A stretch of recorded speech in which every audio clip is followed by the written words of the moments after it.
बिस्मिल्लाहिर्रहमानिर्रहीम। अस्सलाम वालेकुम। हजरत इब्राहिम अलैहिस्सलाम की उम्र मुबारक 86 बरस हो चुकी थी, ताहम औलाद की नेमत से महरूम थे। उन्होंने अल्लाह ताला की बारगाह में कुछ इस तरह दुआ की, ऐ मेरे रब, मुझे नेक और सालेह बेटा अता कर। ये दुआ अल्लाह की बारगाह में कबूल हुई और आप अलैहिस्सलाम की दूसरी बीवी हजरत हाजरा रज़ियल्लाहु ताला अन्हा की बदन से आप अलैहिस्सलाम को हजरत इस्माइल अलैहिस्सलाम की पैदाइश की खुशखबरी सुना दी गई। अबरानी जबान में इस्माइल का तलफ़ुज़ शुमाइल है। शुमा के मायनी है सन और एल अल्लाह के मुतरादिफ हैं। क्योंकि औलाद के लिए आप अलैहिस्सलाम की दुआ सुन ली गई थी, इसीलिए आप अलैहिस्सलाम का नाम इस्माइल रखा गया। हजरत सारा रज़ियल्लाहु ताला अन्हा हजरत इब्राहिम अलैहिस्सलाम की पहली बीवी थी, इसलिए हजरत हाजरा रज़ियल्लाहु ताला अन्हा के बदन से हजरत इस्माइल अलैहिस्सलाम की पैदाइश की खबर उन पर शाक गुजरी। उन्होंने हजरत इब्राहिम अलैहिस्सलाम से इसरार किया कि हजरत हाजरा रज़ियल्लाहु ताला अन्हा और उनके बेटे को यहाँ से दूर कर दो, ये लोग मेरी निगाह के सामने ना रहें। हजरत इब्राहिम अलैहिस्सलाम को ये बात बहुत नागवार गुजरी, मगर बारगाह इलाही से जब हुक्म हुआ कि हजरत हाजरा और इस्माइल को अरब की रेगिस्तान में छोड़ दिया जाए, हजरत इब्राहिम अलैहिस्सलाम हजरत हाजरा रज़ियल्लाहु ताला अन्हा और हजरत इस्माइल अलैहिस्सलाम को उसी जगह ले आए जहां आज काबा है। उस जमाने में ये जगह बिल्कुल गैर आबाद थी। एक थैली खजूर और एक मुश्कीजा पानी के हमरा आपने उन्हें वहां छोड़कर जब जाने लगे तो बीबी हाजरा रज़ियल्लाहु ताला अन्हा ने उन्हें रोककर पूछा, हमें इस बयाबान में छोड़कर आप कहाँ चल दिए? इब्राहिम अलैहिस्सलाम की खामोशी पर हजरत बीबी हाजरा रज़ियल्लाहु ताला अन्हा ने पूछा, क्या ये मेरे रब के हुक्म से है? हजरत इब्राहिम अलैहिस्सलाम ने हाँ में जवाब दिया। तब बीबी हाजरा रज़ियल्लाहु ताला अन्हा ने उन्हें जाने दिया और फरमाया, हमारे लिए अल्लाह ही काफी है। हजरत इब्राहिम अलैहिस्सलाम जब चलते चलते ऐसी जगह पहुंचे कि दोनों माँ बेटा निगाहों से ओझल हो गई, तो आप अलैहिस्सलाम ने अपने दोनों हाथ बुलंद किए और अल्लाह के हुजूर अर्ज किया, ऐ मेरे रब, मैंने बसाई एक औलाद ऐसे मैदान में जहां खेती नहीं, तेरे अदब घर वाले के पास, ऐ रब हमें अता कायम रख। ऐ रब, बाज लोगों के दिल झुकते हैं उनकी तरफ और उनको रोजी अता फरमा अपने फजल से, ताकि ये शुक्र करें। हजरत हाजर रज़ियल्लाहु ताला अन्हा चंद रोज तक मुश्कीजे से पानी पीती रहीं और खजूरों से गुजारा करती रहीं और हजरत इस्माइल अलैहिस्सलाम को दूध पिलाती रहीं। जब पानी और खजूरें खत्म हो गई तब वो परेशान हो गईं, क्योंकि वो खुद भूखी थी, इसीलिए दूध भी नहीं उतरता था और बच्चे ने भूख और प्यास से रोना शुरू कर दिया था। बच्चे की बेचैनी देखकर हजरत हाजरा रज़ियल्लाहु ताला अन्हा ने पानी की तलाश शुरू कर दी और वह सफा पहाड़ी पर चढ़ी कि शायद कोई अल्लाह का बंदा नजर आ जाए या कहीं से पानी मिल जाए, मगर कुछ नजर ना आया। फिर वो वापस वादी में आ गई और फिर वो दूसरी पहाड़ी मरवा पर चढ़ी कि कहीं पानी नजर आ जाए। इस तरह आप रज़ियल्लाहु ताला अन्हा ने 7 चक्कर लगाए। ममता का ये जज्बा अल्लाह ताला की बारगाह में इस कदर मकबूल हुआ कि बैतुल्लाह की जियारत के लिए आने वाले हर फर्द पर अल्लाह ताला ने उसे लाजिम करार दे दिया कि हजरत हाजरा रज़ियल्लाहु ताला अन्हा की सुन्नत की पैरवी करते हुए सफा और मरवा के पहाड़ों की सही करे।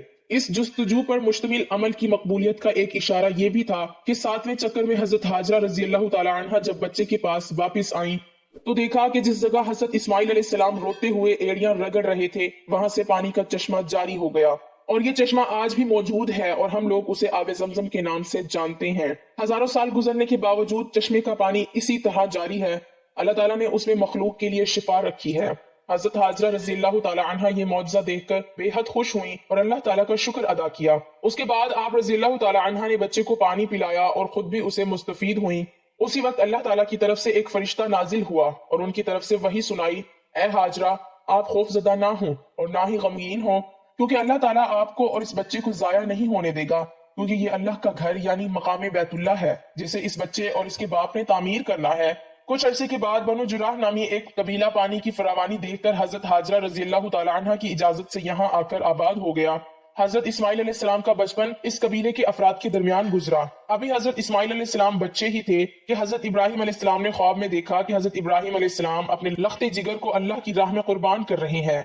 आप अलैहिस्सलाम ने मुसलसल 3 रातें एक ही तरह का ख्वाब देखा, लिहाजा आप अलैहिस्सलाम को यकीन हो गया कि यह ख्वाब यकीनन अल्लाह ताला की तरफ से ही है और आप अलैहिस्सलाम ने अल्लाह ताला के हुक्म की तामील का इरादा फरमाया और अपना तमाम ख्वाब अपने बेटे को सुनाया। और फिर हजरत इस्माइल अलैहिस्सलाम से पूछा, मेरे बेटे, मैं तुझे अपने ख्वाब के पेशे नजर अल्लाह की राह में कुर्बान करना चाहता हूँ, बता तेरी क्या राय है? इस पर हजरत इस्माइल अलैहिस्सलाम ने इंतहाई तहम्मुल के साथ फरमाया, बाबा जान, आप अल्लाह के नबी और उनके बुरगजीदा बंदों में से हैं। आप बेफिक्र होकर अल्लाह के हुक्म की तामील करें, आप मुझे इंतहाई सब्र वाला पाएंगे। चुनाचा ये दोनों अल्लाह के बंदे हुक्म खुदाबंदी के लिए घर से निकल खड़े हुए। रिवायात में आता है कि इब्लीस ने इन्हें नाकाम बनाने के लिए कई तरीके अपनाए। سب سے پہلے وہ بی بی ہاجرہ رضی اللہ تعالیٰ عنہ کے پاس پہنچا اور انہیں بتایا کہ حضرت ابراہیم علیہ السلام اپنے بیٹے کو اللہ کی راہ میں قربان کرنے چل پڑے ہیں۔ اس پر بی بی ہاجرہ رضی اللہ تعالیٰ عنہ نے فرمایا اسماعیل ہماری اکلوتی اولاد ہے، ابراہیم ایسا نہیں کر سکتے۔ پھر ابلیس نے کہا وہ اللہ کے حکم کے مطابق کر رہے ہیں۔ اس پر بی بی ہاجرہ نے فرمایا اگر یہ میرے خالق کی رضا ہے تو میں اس پر راضی ہوں۔ جب یہاں ابلیس کے سارے وار ناکام ہو گئے تو اس نے حضرت ابراہیم علیہ السلام کو اکسانے کا ارادہ کیا اور ان کے دل میں باپ کی شفقت کو ابھارنے لگا اور کہا اے ابراہیم، اسماعیل آپ کی اکلوتی اولاد ہے، آپ عمر رسیدہ ہیں اور انہی سے آپ کی نسل ہے، یہ آپ کیا کرنے جا رہے ہیں؟ اس پر حضرت ابراہیم علیہ السلام نے جواب دیا مجھے میرا بیٹا اللہ نے دیا ہے اور یہ میرے پاس اللہ کی امانت ہے، میں اللہ کے حکم پر راضی ہوں، وہ جیسے چاہے حکم دے، ہم اس کی تابع اور فرما بردار ہیں۔ آپ علیہ السلام کے جواب سے ابلیس کو سخت مایوسی ہوئی، لیکن اس نے اپنی ناکام کوشش جاری رکھی، حتیٰ کہ اس نے حضرت اسماعیل علیہ السلام کو بھی بہکایا، لیکن وہ بھی اپنے مقصد پر ڈٹے رہے۔ حضرت اسماعیل علیہ السلام نے فرمایا میں اپنے رب کی رضا میں راضی ہوں، میرے رب نے میرے بابا کو براہ راست میری قربانی کا حکم خواب میں دیا ہے اور انبیاء کرام کے خواب سچے ہوتے ہیں۔ کہا جاتا ہے کہ ابلیس نے انہیں 3 مرتبہ قربان گاہ جانے کی راہ میں حائل ہونے کی کوشش کی اور تینوں مرتبہ حضرت اسماعیل علیہ السلام اور حضرت ابراہیم علیہ السلام نے ان پر کنکر برسائے اور اسے کامیاب نہ ہونے دیا۔ یہی وہ سنت ہے جسے ہر سال حجاج کرام دہراتے ہیں اور یہ سنت رمی کہلاتی ہے۔ بالآخر دونوں باپ بیٹا وادی مینا میں پہنچے جہاں حضرت اسماعیل علیہ السلام کو ذبح کرنا تھا۔ تب کائنات نے وہ منظر دیکھا جو اس سے پہلے کبھی نہیں دیکھا تھا اور نہ شاید قیامت تک دیکھ پائے گا۔ زمین و آسمان ساکت ہے، کائنات حیران ہے، فرشتے عرش زمین پر عجیب منظر دیکھ رہے ہیں۔ تبھی اسماعیل علیہ السلام کہتے ہیں ابا جان آپ میرے دونوں ہاتھ اور دونوں پاؤں باندھ دیجئے تاکہ چھری چلاتے وقت آپ کو کوئی دقت نہ ہو، اور ابا جان آپ مجھے زمین پر منہ کے بل لٹائیے گا تاکہ میرا چہرہ زمین کی طرف ہو، اگر میرا چہرہ آپ کی طرف ہوا تو کہیں آپ کو مجھ پر ترس نہ آ جائے اور آپ مجھے ذبح نہ کر پائیں۔ ابا جان اپنی آنکھوں پر پٹی باندھ لیجئے گا اور ذبح کرنے کے بعد میرا کرتا میری ماں کو دے دیجئے گا تاکہ انہیں صبر آ جائے۔ باپ نے سب باتوں پر عمل کیا، بیٹے کا ماتھا چوما، پاؤں باندھے اور بیٹے کو زمین پر منہ کے بل لٹا دیا اور چھری چلا دی، لیکن چھری نے حضرت اسماعیل علیہ السلام کو نہ کاٹا کیونکہ اللہ کو کچھ اور ہی منظور تھا۔ حضرت ابراہیم علیہ السلام چھری چلاتے ہیں مگر چھری نہیں چلتی، آپ اور زور لگاتے ہیں مگر چھری ہے کہ چلنے کا نام نہیں لیتی۔ آپ علیہ السلام چھری سے فرماتے ہیں اے چھری تو کیوں نہیں چلتی؟ میرے ننھے اسماعیل کا گلا تو بہت نازک ہے، کیوں نہیں چلتی؟ عرش پر فرشتے خاموش، زمین پر ایک انسان کے اللہ سے محبت کا عجیب منظر دیکھ رہے ہیں۔ تب اللہ پاک عرش سے حضرت جبرائیل علیہ السلام سے فرماتے ہیں اے جبرائیل جاؤ اور جنت سے مینڈھا لے جاؤ، میرا خلیل پیچھے نہیں ہٹے گا، جاؤ اور اس کی قربانی کرو۔ تب حضرت جبرائیل علیہ السلام جنت سے مینڈھا لے جاتے ہیں اور حضرت اسماعیل علیہ السلام کو چھری کے نیچے سے ہٹایا اور مینڈھا رکھ دیا۔ اب چھری کو چلنے کی اجازت ملی اور چھری چل گئی۔ تب حضرت ابراہیم علیہ السلام کے ہاتھوں پر گرم خون لگا اور بے ساختہ آپ کی زبان سے نکلا اللہ اکبر، یا اللہ تیرا شکر ہے۔ مگر جب آنکھوں سے پٹی اتاری تو حضرت اسماعیل علیہ السلام صحیح سلامت ایک طرف بیٹھے ہیں۔ حضرت ابراہیم علیہ السلام کی تابعداری اور حضرت اسماعیل علیہ السلام کی فرما برداری بارگاہ الہی میں قبول ہوئی اور اللہ نے حضرت اسماعیل علیہ السلام کو ذبح ہونے سے بچا لیا، اور ان کی جگہ جس جانور کی قربانی دی گئی اس سے متعلق روایات میں آتا ہے کہ وہ جنت سے لایا گیا ایک مینڈھا تھا۔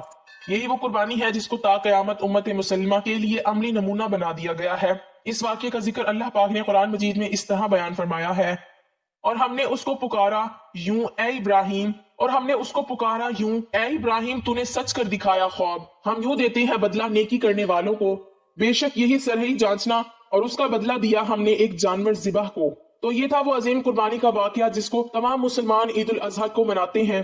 اللہ پاک ہم سب کو اس کے بتائے ہوئے طریقے پر عمل کرنے کی توفیق عطا فرمائے۔